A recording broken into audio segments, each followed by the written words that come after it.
Hello everyone and welcome to the show. This is episode 131 of the Meet the Farmers podcast and I'm your host Ben Eagle.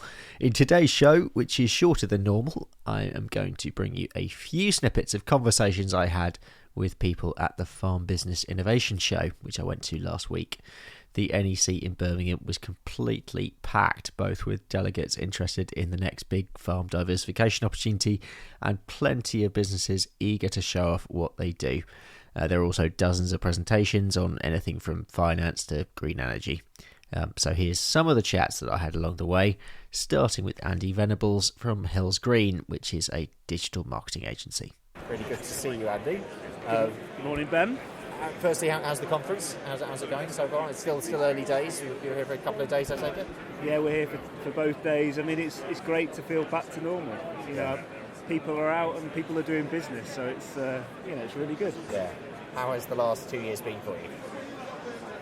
For us, it's actually been very good. We do a lot of work with the agricultural sector, and that sector is predominantly focused around going to events for their marketing. With COVID striking, a lot of people have had to go online, so we've been able to help them with that and reach new customers online. So the business has grown. And you, by the very nature of what you do, you speak to a broad sector of different businesses. What's your feeling on the ground at the moment of confidence levels? Well, we're in challenging times. You know, we've had Brexit, COVID, and now input prices are sky high. So farming's challenging, but there are always opportunities. And I think with the reduction in BPS and people looking for different revenue streams, that's why this show is doing so well, because farmers are out looking at what else can they do to diversify their business. And you're confident for the future? I'm always confident. You are, aren't you? Yeah. Gotta be. Andy Venables. Now, anyone running a farm business in future might be looking more broadly for financing future projects and investment.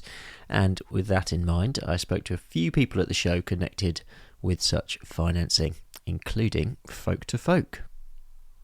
My name is Verian Skinner and I work for Folk to Folk. Tell me a bit more about Folk to Folk.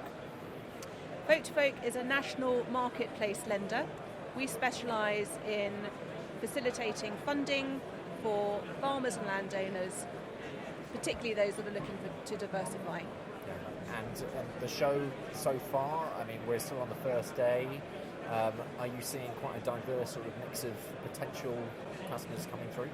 We come to the Farm Business Innovation Show every year because we find that it's a really good way to meet a broad mix of farmers and landowners from across the country. And this year in particular, I think that after having no show last year and after COVID, people are really hungry to see what opportunities there are for them to diversify the income opportunity from their land, whether that's moving away from the core farming business. And I think what's going to be interesting is seeing what comes out of COP, what the environmental opportunities are there for farmers as well. And so I think people come to a show like this to try and, flush out what some of those opportunities might be. Yeah. And the natural inclination for a lot of farmers might be to go to their bank manager to see what the lending opportunities are there. But what would you say about looking to other avenues of potential borrowing? At Folk to Folk, we provide an alternative to the traditional bank finance. We work in partnership with a lot of banks where they've not been able to fund their clients and they'll refer them to us. Or people just come to us direct because we take a different view of criteria when it comes to assessing and approving a borrower. We take a much more holistic view of the individual, the project and the security that they're going to put up against. That's the land or the property they're going to put up against the loan. Thank you so much and enjoy the rest of the show. Thank you. Verian Skinner from Folk to Folk. Without a doubt, one area that seemed to dominate the trade stands at the show was farm stays, glamping and various other staycation constructions. I spoke with quite a few of the companies offering various packages, whether that's management and bookings, or of course providing the structures themselves. This clearly is still a growth area, and I'm sure that there'll be lots of farm businesses out there, maybe your own, that might still be interested in getting involved in this. Right, so going up and down the rows at the show today, it's really clear that there is one area that still seems to be dominant at shows like this, and that is glamping. and I'm here with Abby Sparks from Clear Sky Luxury Canvas Lodges, and Abby's going to tell me a bit more about where we are with glamping. Abby, thanks so much for speaking to me. Do you want to just introduce yourself and Clear Sky first of all? Hi, yeah, I'm obviously Abby, work for Clear Sky. We've been around for over 10 years. Our CEO Mark Scott has got 25 years in the glamping industry market. We've started running our own glamping site with these tents, just to prove that it works, which it really does. And then we're just so busy. We spend our lives going around helping, advising, consulting people, doing all the marketing as well, and helping them with setting up their own glamping sites on farming, campsites, work with holiday parks as well. So yeah, it's a really massive market. And so where's glamping sort of come from in the early days, and where are we now? And I suppose, where do you think it's going in the future? Glamping's had a bit of a U-turn lately, which has gone a bit strange because a lot of people have gone way over the top with glamping in regards to they're now staying in these pods, which are pretty much just a hotel room in the middle of a field. So it doesn't really give the same feel as when you're actually glamping, which is why our tents are so, much more of an experience, because it's a tent, it's a safari tent, but it's glamorous, which is taking it back to the old school, if you like, of glamorous camping, because it all started off from the population of everyone loving camping but wanting a bit more of the luxuries in life.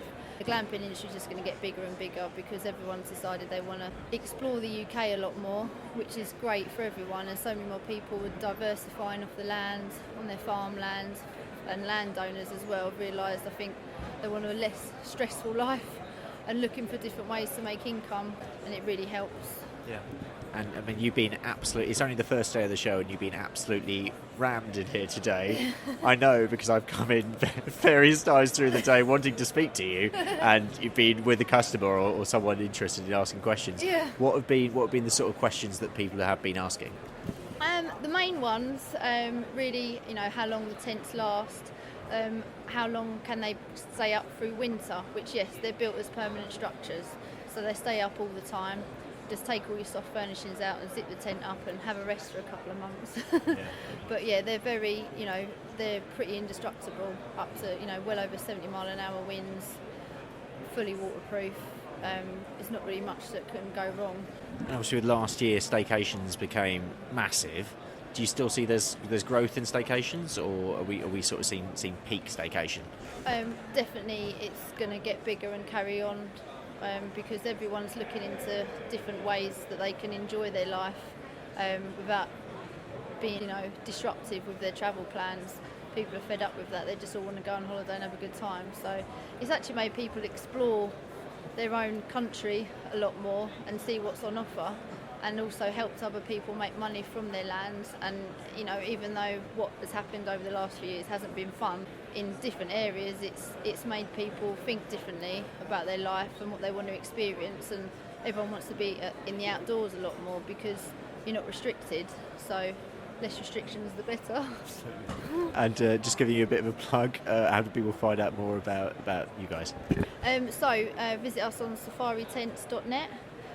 You can also visit us on our Instagram page, Clear Sky Safari Tents, Facebook, Mark Scott on his LinkedIn page as well, or just give us a call. We'll leave your details and we can send you an email.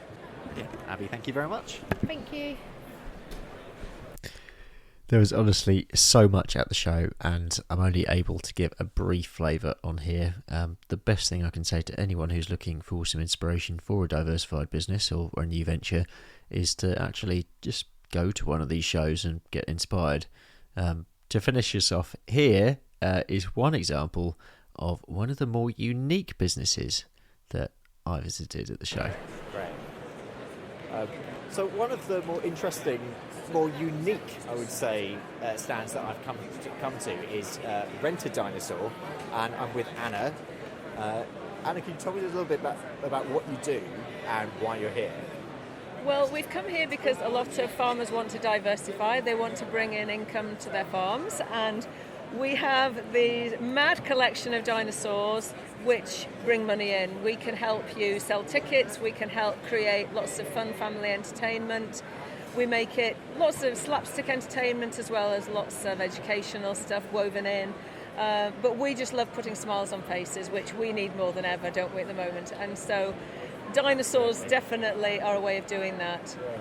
So that's why we've got some of the dinosaurs here. I don't know if you want me to tell you who is here on the stand with me. Yeah, why not go for it? So we've got Tiny, the huge Triceratops, who is 6.5 meters long, and he is the first of his kind and the largest of his kind in Europe. He's a two-person puppet. But it's like having this fabulous, huge elephant walking alongside of you, but even better because he's a Triceratops. And he really appeals to children of all ages. Even tiny tots love him, aren't afraid of him. They love like stomping alongside of him. We've also got big T-Rexes, which is everybody's favourite dinosaur. But we've got lots of unusual dinosaurs as well, which we think is important because it adds to... it makes things more unique, but also adds to the education as well. And we've got some mad over-the-shoulder dinosaurs that are very cheeky, and the children do like the cheeky, naughty dinosaurs. Lots of baby dinosaurs as well for the little ones, if they're maybe a little bit nervous. But to be honest, all the dinosaurs end up wooing people. Something for everyone, really. And are you getting many farmers coming up to you so far? I mean, it's still very early days in the show. There's another day and a bit to go. But are you getting lots of questions? We are, from farmers, from people with glamping sites.